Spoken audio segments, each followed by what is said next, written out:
আমার সামনেই দুজন ডাক্তার বসে আছেন, আরো অনেকে আছেন সমাজের ভালো ভালো জায়গায় চলে গেছেন। এটা আমি গর্ববোধ করি। যেখানে যাই, যেখানে দেখি যে আমার মানিকগঞ্জের মানুষ আছে, সেখানে আমি মনে করি মানিকগঞ্জে জন্ম নেওয়াটা আমার সার্থক হয়েছে। এ পর্যন্ত মানিকগঞ্জের 21 জন মানুষ কিন্তু 21 পদক পেয়েছে, এটাকে আপনারা জানেন।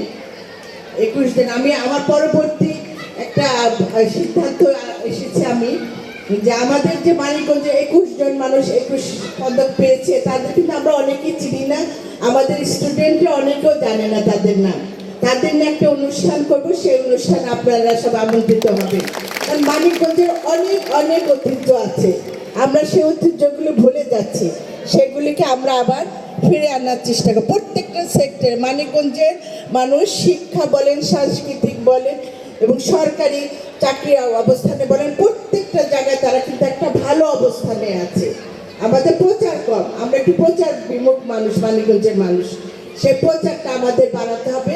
মানিকগঞ্জের মানুষ সারা বাংলাদেশের মানুষ চিনুক মানিকগঞ্জের মানুষ কোথায় কোন অবস্থানে আছে।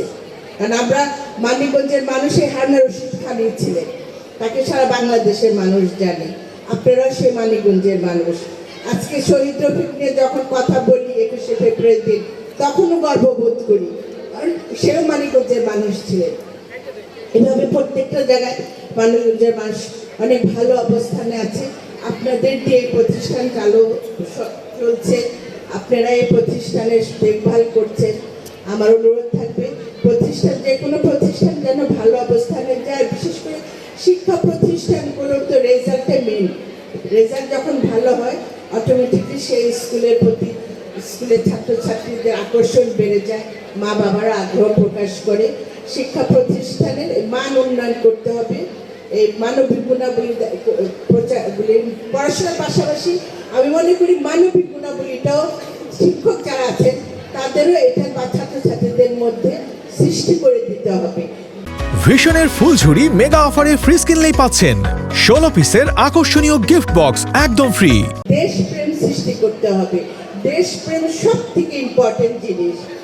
একজন মানুষের মধ্যে যখন দেশপ্রেম থাকবে, সে তখন তার দেশের জন্য, তার মার জন্য, তার এলাকার জন্য, তার সন্তানদের জন্য কাজ করা, ভালো কাজ করার চেষ্টা করবে।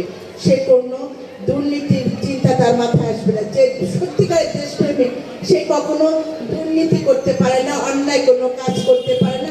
এটা আমি বিশ্বাস করি, এটা আমার দৃঢ় বিশ্বাস যে দেশপ্রেমিক মানুষ অন্যায় কোনো কাজ করতে পারে না। সে সারাক্ষণ তার মাথায় একটা চিন্তা থাকবে, টাকা পয়সা অর্জন তো মানুষের করতেই হবে, কিন্তু টাকা পয়সা তার কাছে মূল লক্ষ্য না। তার কাছে মূল লক্ষ্য তার সম্মান, তার এলাকার সম্মান, তার দেশের সম্মান। এই যে দৃষ্টিভঙ্গিটা, এই দৃষ্টিভঙ্গিটা আমাদের ফিরিয়ে আনতে হবে। আমাদের বিগত 17 বছরে সমস্ত দৃষ্টিভঙ্গি নষ্ট হয়ে গেছে, আমাদের বিবেক নষ্ট হয়ে গেছে। আমরা টাকার পিছনে ছুটছি, দুর্নীতি কিভাবে টাকা অর্জন করা যাবে সেটার পিছনে ছুটছি।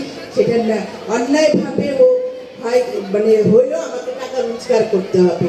আমার সম্মান থাকুক কিনা সেটা প্রতি মানুষের দৃষ্টি নষ্ট হয়ে গেছে। এই দৃষ্টিভঙ্গি ফিরে আনতে হবে, যেটা বিগত ফ্যাসিস্ট সরকার যে সৃষ্টি করেছে, সেটা আপনারা এখানে যারা আছেন সবাই সমাজের শিক্ষিত লোকজন আছেন, এলিট পার্সন, আপনাদের সমস্ত ধারণা আছে বিগত ফ্যাসিস্ট সরকার এই দেশের অর্থনীতি থেকে শুরু করে শিক্ষা কার্যক্রম থেকে শুরু করে প্রত্যেকটা জায়গায় একটা ধ্বংসস্তূপ করে রেখেছে।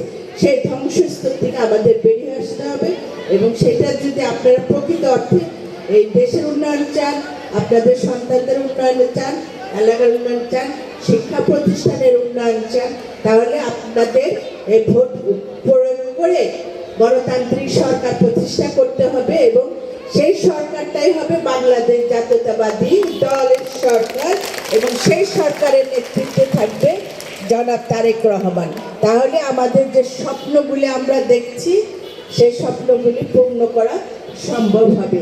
কিছুক্ষণ আগে এখানে মাননীয় সভাপতি জনাব তালেব মাহমুদ সাহেবের সাথে গল্প হচ্ছিল, উনি বলছিলেন ওনাকে কিভাবে ওএসডি করে রাখা হয়েছে। তো সেটা থেকে আপনারা বুঝতে পারেন যে বিগত সরকার কি করেছে। তাই এখন এই সরকার পরিবর্তনের পর তার প্রমোশন হয়েছে। এই গল্প আমি শুনেছি উনি যখন ম্যাডামের ওখানে ছিলেন এই স্কুলের যে বিল্ডিং এ সেটাও কিন্তু আমাদের বেগম খালেদা জিয়ার হাতেই কিন্তু এই স্কুলের যে অনুদানটা তার মারফতে কিন্তু এসেছে। প্রত্যেকটা ক্ষেত্রে আপনারা দেখছেন যে এখানে ধানের শীষের কারণেই কিন্তু এই এলাকার উন্নয়ন এসেছে। এবং মানিকগঞ্জের মানুষের তো একটা কঠিন প্রবাদ আছে যে মানিকগঞ্জের মাটি ধানের শীষের ঘাঁটি, সেই ঘাঁটিকে আমাদের আবার প্রতিষ্ঠিত করতে হবে। আপনারা যে এখানে স্কুলের কথা বলেন, স্কুলের মাঠ লাগবে, স্কুলের রাস্তা ঠিক করতে হবে, সেগুলি তো করতে গেলে সরকার লাগবে। সেই সরকার আপনার প্রতিষ্ঠিত সরকার ছাড়া, গণতান্ত্রিক সরকার ছাড়া কোনো কাজ হচ্ছে না। এবং আপনারা দেখছেন এখন যে কাজ হচ্ছে সেটা কিন্তু জোড়াতালির কাজ চলছে, প্রকৃত অর্থে দেশের কোনো কাজ হচ্ছে না। সেই জন্য আমাদের সবাই একটা নির্বাচন লাগবে, যে নির্বাচনের মাধ্যমে আমরা ধানের শীষকে নিয়ে এসে আপনাদের যে দাবিগুলি সেই দাবিগুলি পূর্ণ করা সম্ভব হবে।